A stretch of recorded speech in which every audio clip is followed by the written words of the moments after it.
Hey, what's going on, family? We're going to talk about this article right here written from Cha-Ching Queen. 20 real reasons why people are still not buying electric cars. This is an issue that Elon Musk and other car manufacturers who are entering the EV space will have to contend with one day in order for them to sell many more EV vehicles. So let's get into it, because apparently this article talks about Tesla right here. There's other EV car makers out here that are trying to get their feet wet, and they're running across some issues as to why they cannot sell these EV cars like they once used to. Yeah, in the beginning, when Tesla was making their EV cars, it was the buzzword. It was new. It was a new technology, more battery operated cars, saving the environment, cleaning up the environment, all great and cool, right? But eventually that runs down, it dries up. You need something else to click people into the vehicles that you're trying to sell. So Elon Musk is actually now seeing how his popularity, his reputation is drawing away people from purchasing his vehicles. What else can Elon Musk do? Because he was once a person who didn't like advertising right here. Tesla is going to try advertising, says Elon Musk, who, quote, hates it. This was produced May 16, 2023. So you had a man here who didn't like advertising. He had a massive following of people who did the advertising for him. They was gung-ho about Elon Musk and thinking that he's the great savior who is saving the world. Now you're not really seeing that anymore. You're seeing more people who bought these EV vehicles complain. You see more people who bought the Cybertruck complain. But you're not seeing people running to the heel for Elon Musk and these cars like they once used to. So what's next? He even sees it because he knows he needs to advertise. So may I just throw something in here and say his advertising department may need to look at these 20 real reasons why people are still not buying electric cars. If they can run and hit those things out right there on their advertising department, then they may increase their sales. It's just that simple. Because something is stopping people from coming in and buying EV vehicles. What is it? Maybe one of these 20 reasons could be the reason why you're not looking forward to buying EV cars. And maybe you are an EV owner. And maybe it may turn you off of trying to hold on to EVs. Let's take a look at this. The push towards electric vehicles is stronger than ever, propelled by government incentives and the promise of a greener future. Those two linchpins, government incentives and having a better environment, were one of the biggest reasons why people went out and bought battery operated cars, right? Government incentives is probably the biggest because people want to save money. And if the government is willing to foot the bill, a little bit of it, then why not go out and buy an EV vehicle if I don't have to pay full price? That's one reason why Tesla was able to sell the cars that they were able to sell. Like, let's keep it a buck. Tesla has the government's back. The government wants Tesla to succeed. And when you have a massive government like the United States backing you, what do you got to worry about? Like Elon said, he hates advertising. He doesn't have to foot the bill because the government is footing it for him. They're giving people incentives to go out and buy his cars. Simple. Now, if you were in the shoes of Elon Musk, you'll think the same thing. I don't have to waste my money on advertising. I could get the government to provide incentives for people to buy my cars. If any business was in the same shoes as Tesla, they would be successful too. But a lot of them don't have that government incentives, backing, support. Now, let's go ahead and go a little bit further. The first reason is range anxiety is a genuine concern. Obviously, when you compare EV vehicles, battery operated cars to gas vehicles, the average gas powered vehicle can travel 300 to 720 miles on a full tank. Most EVs offer significantly lower ranges, often between 150 to 300 miles per charge. Again, people like to travel, especially within the United States. If I cannot get long gas mileage or battery mileage Why will I want to buy a vehicle?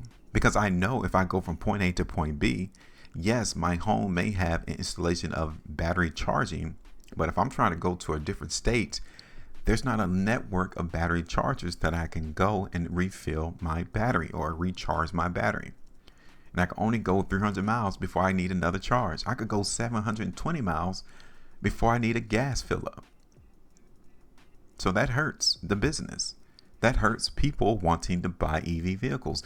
These are the things that Tesla and any other EV car maker needs to fulfill and fix. If they cannot fix that, they won't be selling a whole lot of EV cars then. People are accustomed to traveling long distances before they need a fill up. With the charging infrastructure still nascent, range anxiety remains a valid fear among potential EV owners.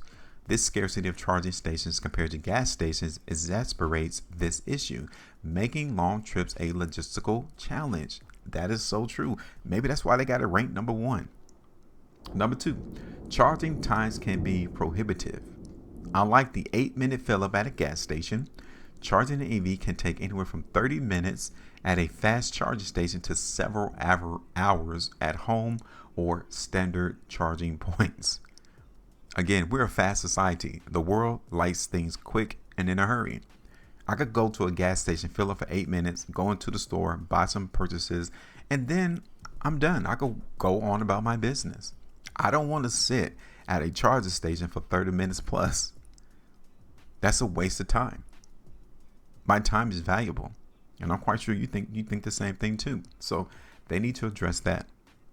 3, higher initial costs. As of 2023, the average cost of the new car in the United States was approximately $48,000, while EVs average around $60,000. $60,000 for an EV car. Again, what's the benefit of paying more? When the first 2 reasons as to why people aren't buying EVs are a big cause as to why people don't want to go buy it, and then you're going to add on is more to buy EV than it is to get a regular vehicle, gas-powered vehicle. This $12,000 premium, even with the potential tax credits factored in, represents a significant barrier to entry for many customers. Number 4, you don't have that many options, which is true. Tesla's been around for how many years now? How many different EV models do they have? Like, you see the same type of Tesla cars out on the streets. I want to see something different. I want to see something new. You get tired of seeing this. It looked like the company's not progressing towards better models. Who is the design department in Tesla? Like, what are they doing?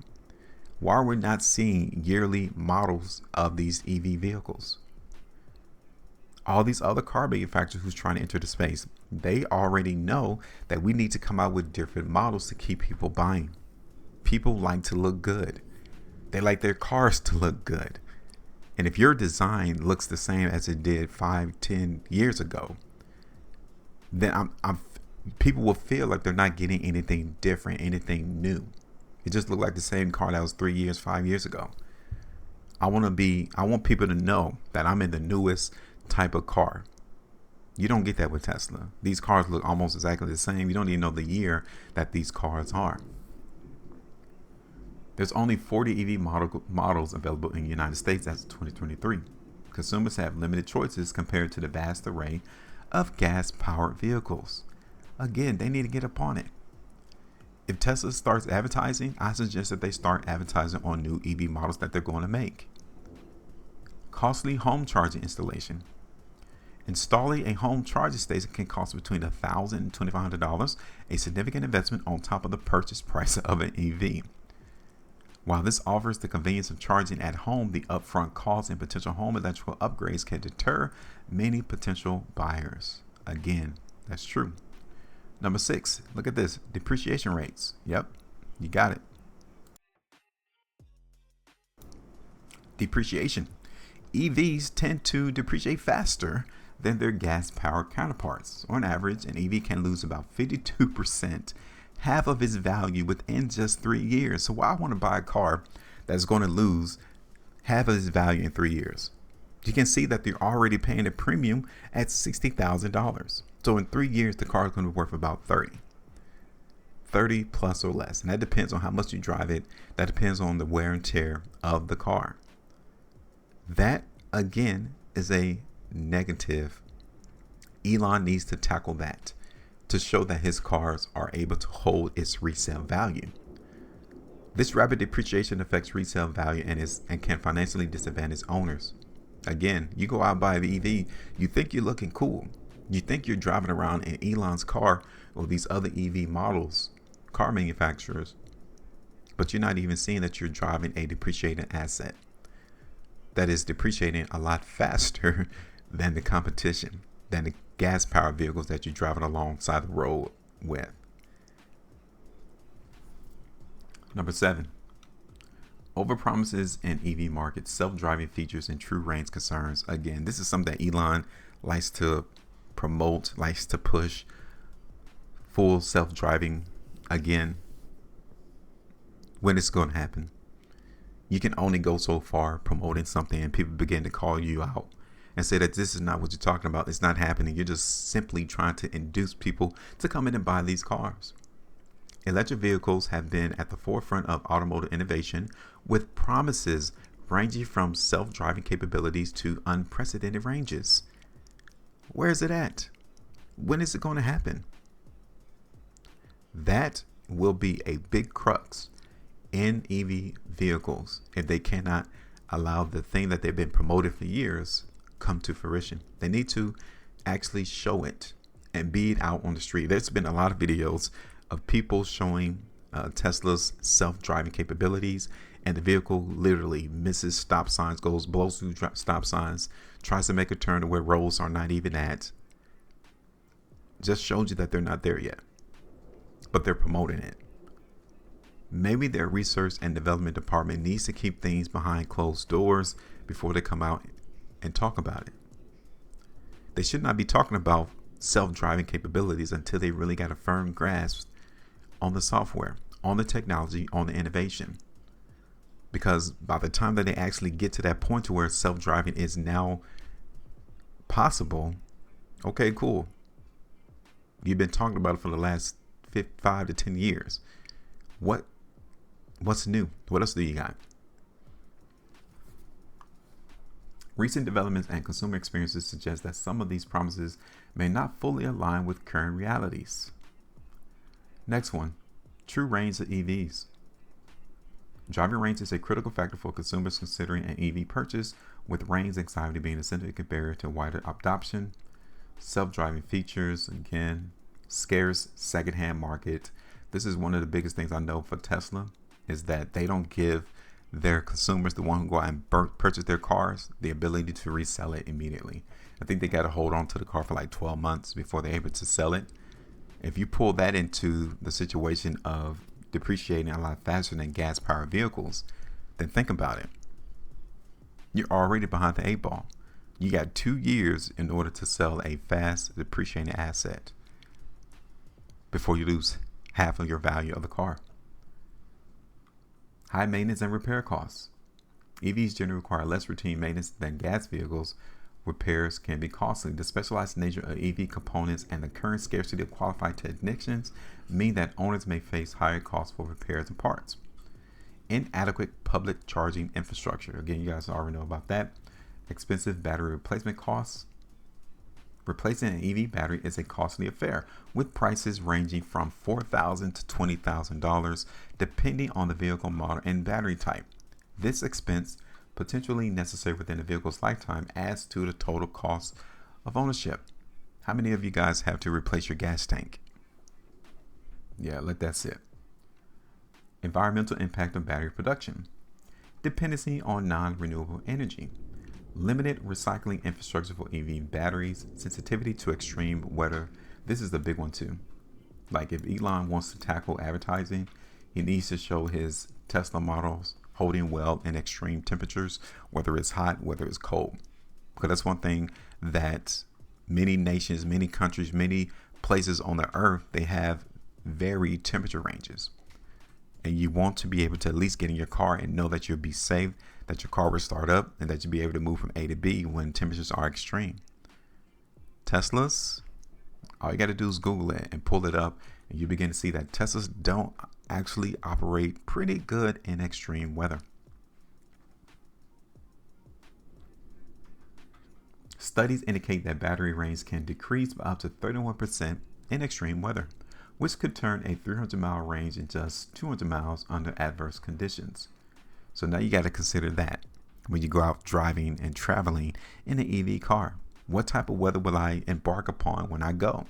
Because if the weather's going to get extreme, then you might as well think about, well, my 300-mile range that I'm contemplating, I'll be able to go on a full charge is going to be reduced to around 200 miles.